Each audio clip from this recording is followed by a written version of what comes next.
Hello, everybody.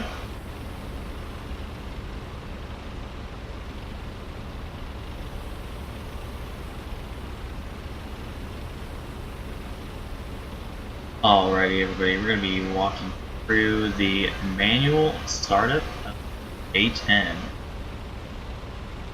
First step is you're going to be looking down here. I'll zoom in so you can see above your power panel right here. Battery. Turn on and hear the battery come. Alright, next you're going to do UHF radio, which is right here. You're going to click it twice. And it should look something like that. Arco, airborne. Third thing you're going to do is you can hit inverter standby right here. So hear that come on. And you'll see a couple of the lights in the caution light. When you do that,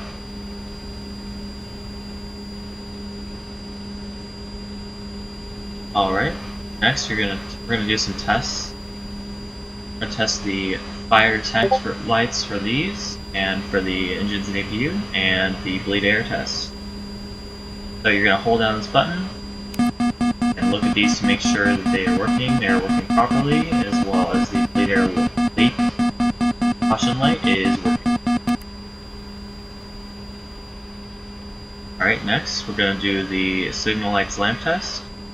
We're gonna test everything, the indicator light to tell us if it's working. So we're gonna look and see these are good, takeoff trim is good, the landing gear light's good, the nose and left right gears are good, and the master caution's good. These are good, and the caution light panel's good. We can turn that off by simply letting go of the button. Alright, next we're gonna turn on oxygen, that's right here, just click once, it comes on. Alright, next we're gonna test the fuel indicator dial by holding it down until it goes down and stops. And it's good, but we're gonna let go of that. We're gonna test the oxygen indicator. When it hits 0.5 liters, it should do this. Yep, it's working. And let go. Alright, so now we can spool the APU. The APU is on the throttle quadrant. If you have a Thrustmaster Warthog, it's going to be on your throttle quadrant as the APU start like this. So I'm just going to flip that up. And here it comes.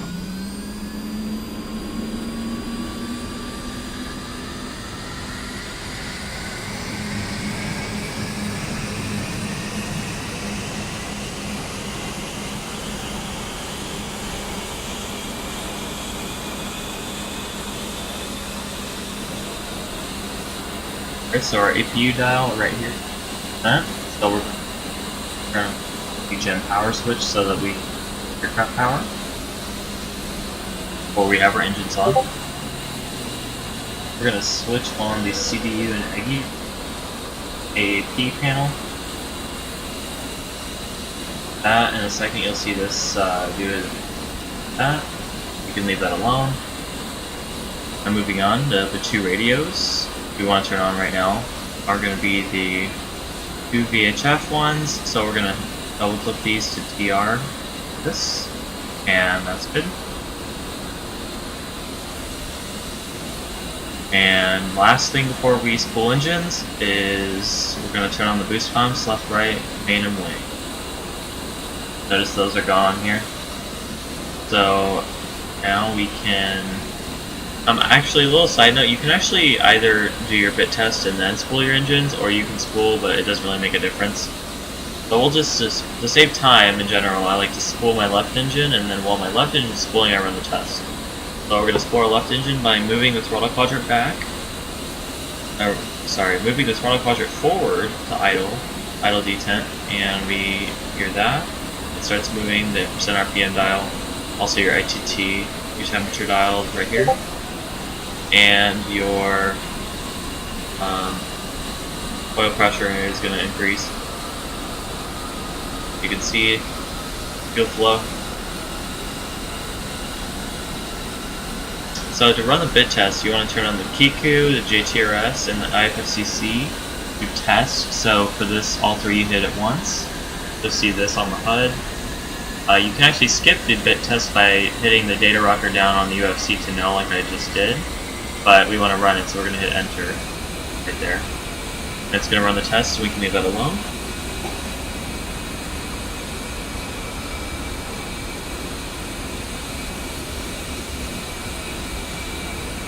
And while that's running, we're just going to spool our right engine by doing the same thing we did with the left. If you're on a keyboard, it's going to be right alt home for the left engine to spool it, and right control home for the right engine to spool it. So the reason we can't turn on the left and right gens yet is because we have to have both engines on for it to work properly. So what we're going to do is we're going to wait until the right engine spools completely. Keep in mind, in the meantime, we have our alignment going on, our INS alignment going on. So we need to wait for that until it's 4.00.8, or it's not going to work correctly. You can turn on the mmcd screens. You'll see the DCS upload screen first. In general, you just hit load all when you first are starting the aircraft. And that takes about 15 seconds. You can't control these screens while that's going on. If we wanted to change anything in here, like the 30 mic combat mix to HEI or TP, we could do that, but we're just going to skip that because we didn't change our ammo type, so we're just going to buy this on. And we have the HUD. Now we can turn on the left and right AC gen power switches. So now the engines are providing aircraft power, so you're going to get this master caution. And what's going on is that you're trying to give aircraft power from two places. So you need to turn off the APU gen power so the APU stops providing aircraft power, and then you need to turn the APU off the same way you turned it on, just click it back. Alright, we're still waiting for alignment. The next thing I like to do is turn on the CMSP. Keep in mind there's some startup items that aren't on the caution light panel, such as the CMSP. But it's whatever mode you want. That's personal preference, situation preference. Lights, if you want lights, are back here. Anti-collision usually is on. Formations usually night only unless you can position lights to steady. Over here. So then we have to wait for a bunch of the other items until we have full INS alignment. CDU is INS nav ready. The enunciation is up here, so we can now switch to nav mode. Like I said, if you were to switch to nav mode before that alignment was done, you would screw things up. So you want to wait until you have this value. Or if you move the aircraft, you actually screw that up too. So make sure you, if you move the aircraft, just a little tip, if you move the aircraft or change the alignment mode on accident before this is done, or just accidentally reset the alignment somehow, you can hit ground, OSB7 right here, and it will reset the alignment. You'll get a master caution, just click the master caution button to turn it off, and then you can wait for the alignment again, and it resets the INS alignment. So now we're going to do the SAS engage over here. Stability augmentation system engages for both pitch and yaw axes. The EGI over here. And now what we're going to do is, it's hard to see, but we're going to duck down. There's these switches right here, the EAC and radar altimeter. You flip those up, and you'll turn on EAC and GCAS, ground collision avoidance. Then anti-skids over here. And then usually, I like to put my lights to taxi before I start moving. You can see. So, and then as a realism piece, normally I would not turn on my pitot heat right here, or my ejection seat. I wouldn't arm my ejection seat until I'm on the running room. But for purposes of showing it, I'm going to do that right now.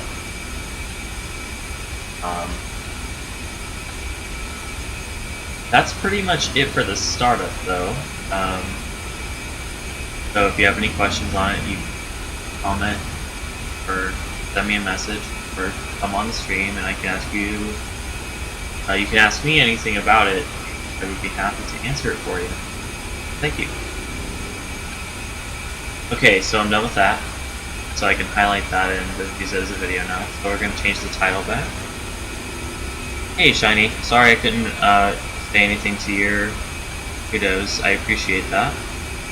I was trying to make a sort of a video because I've been getting a lot of demands to make tutorial content for the aircraft, so but I appreciate that. Hey Burrs, no worries. I have a lot of lurkers in my stream and I totally understand. It can be pretty chill sometimes.